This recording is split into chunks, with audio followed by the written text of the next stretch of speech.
Assalamu alaikum everyone, you are watching KK Creations Official. I hope आप सब ठीक होंगे, खैरियत से होंगे, खुश होंगे। रमज़ान मुबारक टू एवरीवन। आज चांद रात है, आपके लिए है special wontons recipe. So without any further delay, let's get started. So the process is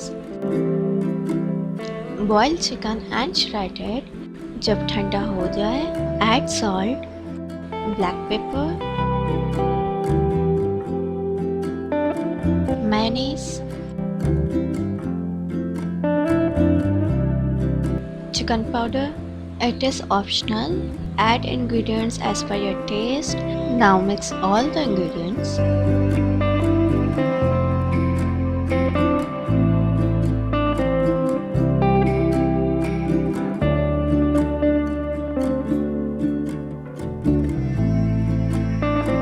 And it's ready. Now let's make wontons.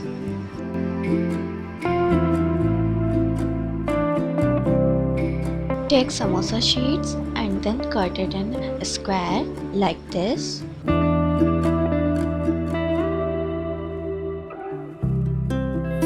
Put the filling.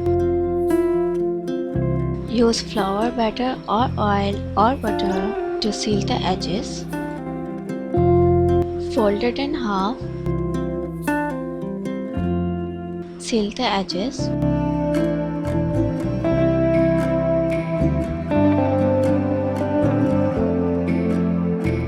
Now bring two edges together and then wrapping them around each other. You can freeze it up to 3 weeks. I hope you like the recipe. It's very simple to make. If you like the video, don't forget to subscribe, hit the bell icon, like, comment, share it with your friends and family members. Thanks for watching.